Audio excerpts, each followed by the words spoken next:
ये सांसद शफीकुर रहमान वर्क हैं जो कि संभल से सांसद हैं।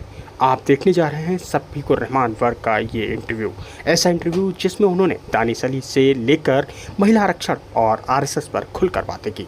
साथ ही उन्होंने बाबरी मस्जिद को लेकर के जो बातें कहीं वो बातें बड़ी दूर तक जाती हैं।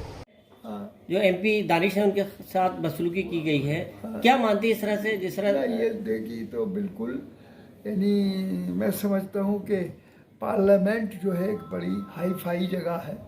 पार्लियामेंट में हिंदुस्तान का के सेलेक्टेड आदमी, जिम्मेदार लोग पार्लियामेंट में पहुँचते हैं और वो इसलिए कि अपने मुल्क के लिए जो उनका मैसेज हो, इससे मुल्क का सुधार हो और आपस में इत्तेहाद और एकजुटता बढ़े। लेकिन बजाय इसके इस किस्म के अल्फाज इस्तेमाल करना जो बिल्कुल अनपार्लियामेंट्री लैंग्वेज है और इंसानियत के भी ख़िलाफ़ है। ये तो सड़कों पर लोग गालियाँ जो अनकल्चर्ड होते हैं वो लोग गालियाँ बकते हैं, ऐसी करते हैं। तो ये अमल जब पार्लियामेंट के अंदर किया जाएगा तो समाज के ऊपर क्या असर पड़ेगा।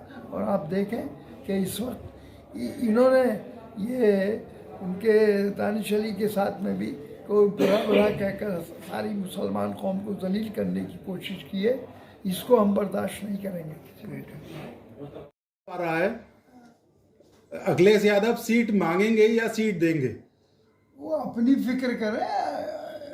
अखिलेश यादव की क्यों फिक्र हो रही है उनको? अब जैसा होगा, हम तो अपनी पार्टी को लड़ाने के लिए और इसको क्या नाम है, मौजूदा गवर्नमेंट को गिराने के लिए समाजवादी का हम भी एक हिस्सा हैं और हम उसको पूरी जिम्मेदारी से समाजवादी अखिलेश यादव निभाएंगे। तो सवाल ये होगा कि सीट देंगे या सीट मांगेंगे? ये तो ये उनकी दिमाग की उपज है कि अपनी एक नया सवाल कर रहे हैं कि उलझाने के लिए। मांगना क्या मतलब, ये जब आपस में जब कोई समझौते होते हैं तो अपनी अपनी बात हर एक कहता हो रहा है, सरकार कर रही है, इस बारे में क्या मानना है? क्या मुस्लिम महिलाएं बाहर आएंगी राजनीति में, क्या करेंगी, क्या मानती हैं? अब ये तो देखिए, मुस्लिम समाज का जहाँ तक मुसलमान का ताल्लुक़ है, उसकी ज़िंदगी का नक्शा इस्लाम की पॉइंट ऑफ व्यू से, कुरान का जो हुक्म है या मुसलमान जो इस्लाम का समाज कहता है, वो उसी तरीक़े से ज़िंदगी गुजार रही है। लेकिन आगे अब ऐसा है कि आगे वो भी निकल कर बाहर सामने आ रही हैं और तालीम हासिल कर रही हैं और वो भी अच्छे अच्छे ओहदों पर भी जा रही हैं। तो तालीम हासिल करना, मेरे रसूल सल्लल्लाहु अलैहि वसल्लम ने मना नहीं किया कि तालीम हासिल की जाए। तालीम से ही इंसानियत उजागर होती है और तालीम ही सही ज़िंदगी जीने का तरीक़ा और समाज में कैसे ज़िंदगी गुजारना चाहिए और हमें आगे अपने बच्चों को किस तरीक़े से पढ़ाना चाहिए। तो ये सारी चीज़ें बग़ैर तालीम के नहीं हो सकती। इस रिजर्वेशन को आप कैसा मानते हैं महिलाओं के लिए, जो सरकार इस टाइम चुनाव भी आने वाला है? नहीं, ये तो इस वक्त इनका मंशा तो इलेक्शन है इनके सामने, समझ गए? तो इन्होंने तो इस पॉइंट ऑफ व्यू से ही किया है। इनकी नीयत दूसरी है और काम दूसरे का मकसद दूसरा है। तो ठीक है, जहाँ तक लेडीज़ की तालीम का ताल्लुक़ है, वो तो एक अच्छी चीज़ है। तालीम तो हासिल करनी चाहिए, चाहे वो लेडी हो, चाहे मर्द हो, औरत हो, बच्चा हो, कुछ भी हो। तो इससे बहरहाल ज़िंदगी का सुधार तालीम से ही आता है और अपने आप को या समाज को समझने के लिए भी तालीम ज़रूरी है। बग़ैर तालीम के इंसान अधूरा है। इसलिए तालीम मुस्लिम लेडीज़ को भी हासिल करनी, मुस्लिम लड़कियों को भी हासिल करनी चाहिए। आज जिसका रिज़ल्ट ये है कि मुस्लिम समाज की लड़कियां भी आज अच्छे अच्छे ओहदों पर दिखाई देती हैं, सिर्फ तालीम की बदौलत। तो तालीम का मसला बिल्कुल अलग है, वो किसी के जागीर नहीं है।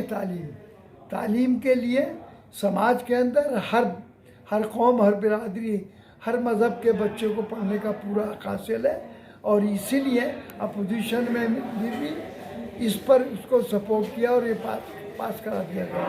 अच्छा, आरएसएस की बैठक में कहा गया है कि भूमि जिहाद और लफ्ज जिहाद यूपी में चिंता का विषय बना हुआ है, तो क्या कहते हैं इस मुद्दे को अरे लेकर? ये सब ये आरएसएस की तो देनी है। यहाँ कोई भी पहले कोई बात नहीं थी, सब लोग अच्छी चैन की ज़िंदगी गुजारते थे। तो इस किस्म की नफ़रत हिंदू मुस्लिम और ये सारी नफ़रत नहीं थी। ये सब देन ये बीजेपी की तो है और इसकी आरएसएस की देन है असल तो जी। तो आज ये जो कुछ भी हो रहा है मुल्क के अंदर, या ये जो दहशतगर्दी फैली हुई है और जुल्म और ज़्यादती हो रही है, तो क्या ये जायज़ है? मतलब ये है कि हमारे साथ, हम इस मुल्क के रहने वाले हैं, हम भी इस मुल्क के मालिक हैं। हमने भी यहाँ हुक्मरानी भी की है, मुसलमानों ने यहाँ इस देश में हुक्मरानी भी की है। बताएं कि मुसलमानों ने कौन सा ऐसा ज़्यादती की, किसी का ऐसा हिंदू मुस्लिम बुनियाद पर नहीं देखा। उन्होंने इंसानियत की बुनियाद पर काम किया था। आज देश को इंसानियत की बुनियाद पर काम करने की ज़रूरत है। ये नफ़रत फैलाने की ज़रूरत नहीं है, पोलराइजेशन करने के लिए और ये सारी चीज़ें करने के लिए, और इलेक्शन आगे आ रहा है, उसकी वजह से ये सब माहौल को बिगाड़ना चाहती है बीजेपी और आपस में बखेरना चाहती है देश को के लोगों को, ताकि वो आपस में लड़ाई और झगड़ा हो तो इससे हम कुछ फ़ायदा उठा लें। ये बात अच्छी नहीं है। बहरहाल देश में सब रहने वाले, देश के अच्छा चाहने वाले हैं, लेकिन जब हम उन्हें उनका रुख मोड़ेंगे और उनके अंदर नफ़रत की भावना पैदा करेंगे, तो इससे तो देश का नुकसान ही होगा। आज भी देश कहाँ पहुँच गया? देश की तरक्की की बजाय देश पीछे जा रहा। साइंस के, जहाँ तक साइंस का उसका ताल्लुक है, ये हाँ, पूर्व राष्ट्रपति, हाँ, ये सब जो कुछ भी हो रहा है, बहरहाल हम तो इसके हम नहीं चाहते।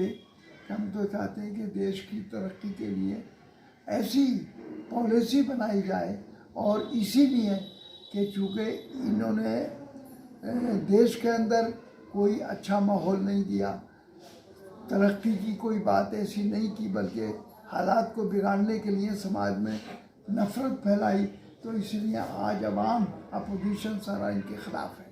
और अपोजिशन में वो संगठित हुआ है, मुत्तहिद हुआ है। आप 28 पार्टियों ने मिलकर एक पार्टी इंडिया के नाम से बनाई है, और हमारी सबके लिए दावत है कि वो सब इस संगठन को मजबूत करें और इलेक्शन में उसके साथ रहें, जिससे कि सही फैसला हो सके और एक ऐसी गवर्नमेंट सामने आ सके जो कि पब्लिक की और आवाम की हिमायत करे, उनके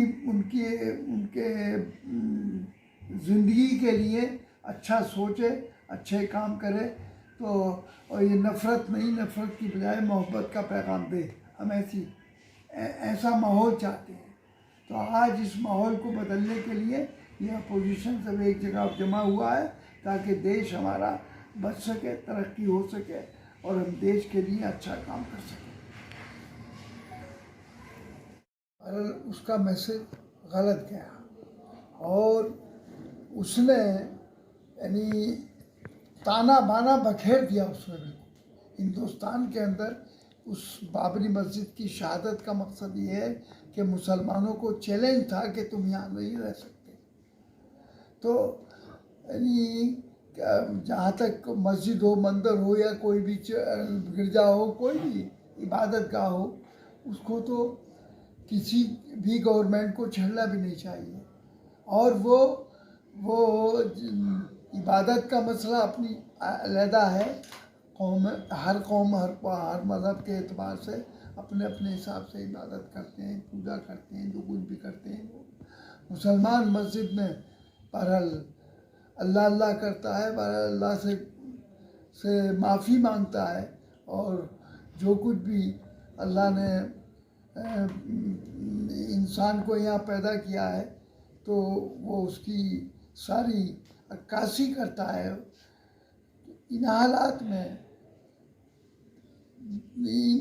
इन हालात में इंसान का यानी मतलब ये है कि अगर दुनिया में रहकर वो किसी मज़हब पर कोई अटैक करता है वो करता है तो उसमें नहीं करना चाहिए, बल्कि अब तबलीग करने का हर एक को हासिल है। अपने मज़हब के मुतालिक कोई बात कहने का हर आदमी को, हर मज़हब को, हर इंसान को हक़ हासिल है।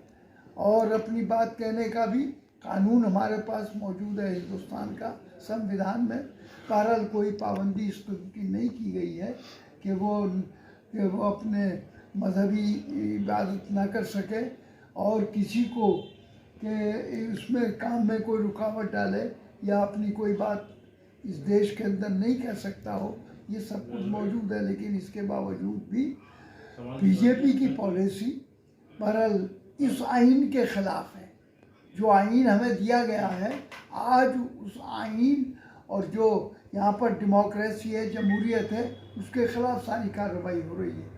अब जमहूरियत को बाकी रखने के लिए और इस आइन को पर कोई आँच नहीं आए, इसमें कोई तरमीम ना हो, इसके लिए ज़रूरी है कि हम आइन की रोशनी में काम करें और मुल्क को आइन के हिसाब से चलाएं और इंसानी बुनियादों पर चलाएं।